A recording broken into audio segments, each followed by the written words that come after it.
In this video, Mexico's Ejido land system, opportunities and risks for investors. If you're dreaming of a rustic hacienda in Oaxaca, a farm in Yucatan, or a beachfront lot in Baja, you might be asking, what's an ejido? You might have heard of this in your property hunt. You might be wondering, can foreigners buy this land? Is it a golden opportunity or a risky trap? We're going to dive deep into the answers, unpack the history of the ejido system, the process, and some lesser known insights you won't find in most property guides. From cultural roots to legal pitfalls, this video is your roadmap to navigating ejido land in Mexico like a pro. So grab a café de olla and let's dig into Mexico's unique land system. So let's start with the basics. An ejido is a form of communal land ownership in Mexico, rooted in the 1917 Constitution and the agrarian reforms following the Mexican Revolution.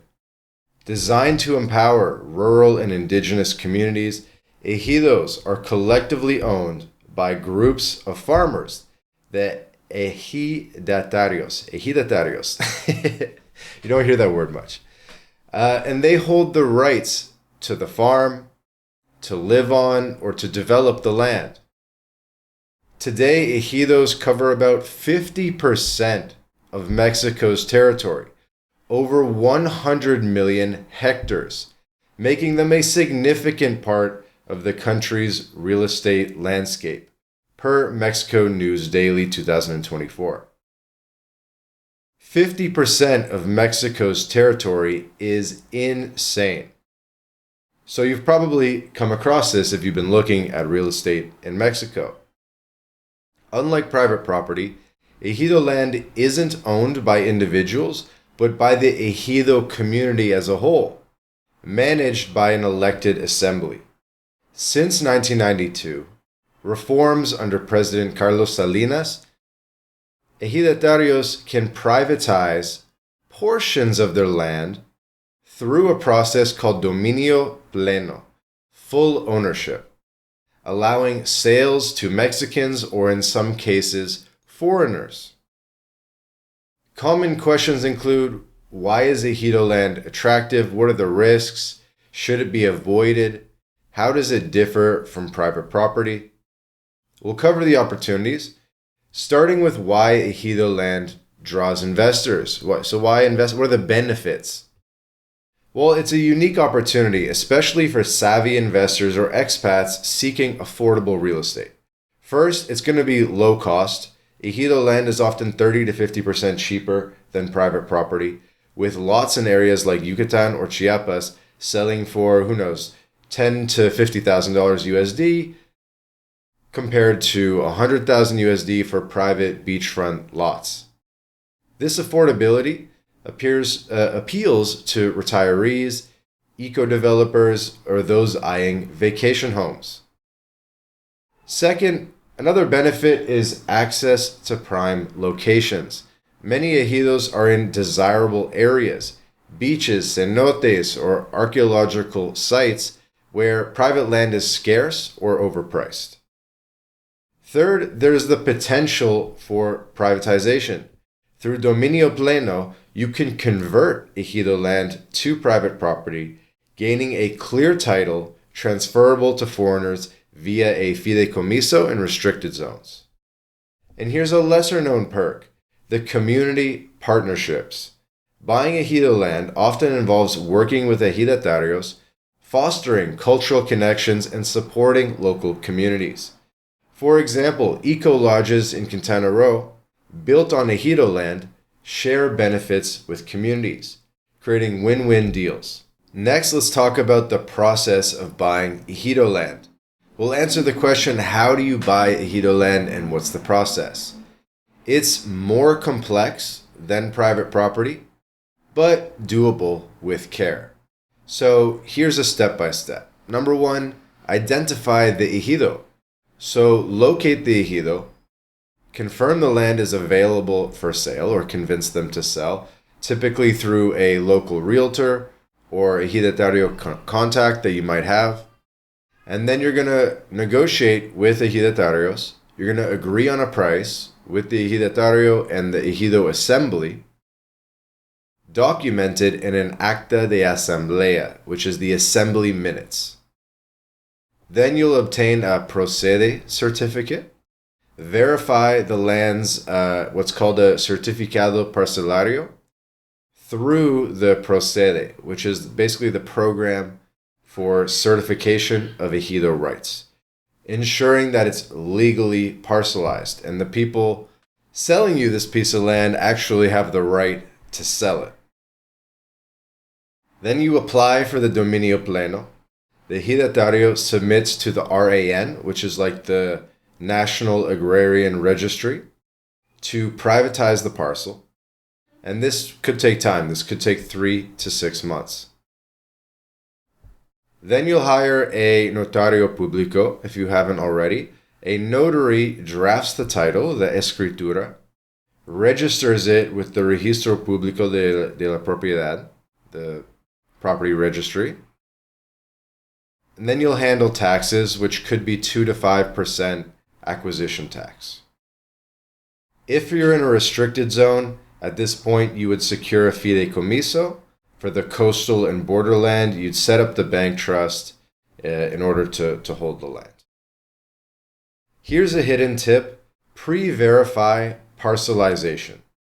Ensure the ejido completed procede certification.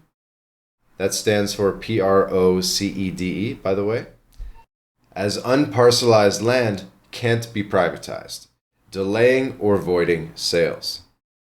Now, let's tackle what are the risks and challenges of buying ejido land. This is something you should probably only approach with extremely good lawyers. In 2024, 15% of ejido sales in Quintana Roo faced fraud claims. Another thing is delayed privatization. So dominio pleno can stall at the RAN due to ejido disputes or bureaucratic backlogs. Could take 6 to 12 months. Another risk is the restricted zone limits, so something to consider as well. Foreigners will need a fideicomiso for ejido land in a coastal or border area. There are also regional variations at play here. Mexico is very different. Ejidos in different parts of the country are going to act very differently. In Yucatan, there is strong procede compliance to simplify sales, but cenotes have an added complication, and anything cenote adjacent, the ejidos face more community resistance and more complication. In Baja California, it's also riskier due to pre-1992 ejido disputes requiring thorough RAN checks. In Oaxaca, slower dominio pleno processes occur due to indigenous governance. Here's a lesser-known challenge: cultural sensitivities. Ejidos are sacred to communities, and foreign buyers ignoring ejidatario traditions risk disputes. So respectful engagement is key. Now let's talk about some alternatives to buying ejido land. Is ejido land the only option? Let's explore some alternatives for investors. So one is private property, obviously. Buy directly outside the restricted zone, places like San Miguel de Allende, Mérida, Guanajuato, Mexico City. It's much easier in the middle of the country when you're outside the restricted zone as a foreigner. You're going to want full title with the escritura. You'll be avoiding fideicomiso fees, by the way, if you buy outside the restricted zone. Another option is having a Mexican corporation, so you can form a sociedad anónima to own multiple properties directly, bypassing fideicomiso, but requires monthly tax filings. This might be best for commercial ventures like hotels. Another option is long-term leases. You can lease ejido land for 50 to 99 years without buying, avoiding privatization risks. This is less secure, but simpler. To wrap up, here's some practical tips for investing in ejido land safely and smartly. Number 1, hire a specialized lawyer.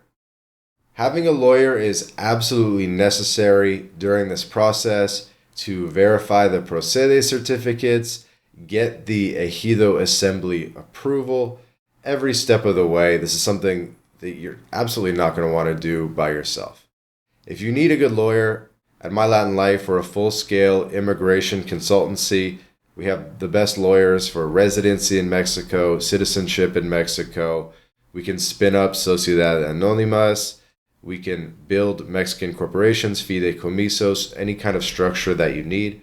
So there's a link in the description where you can become our client. You'll be speaking with me directly, and we're going to look at your whole situation, help you pay low taxes, get residency, whatever you need. Moving on, work with a Notario Publico. Choose a state-certified notario to draft and register the escritura.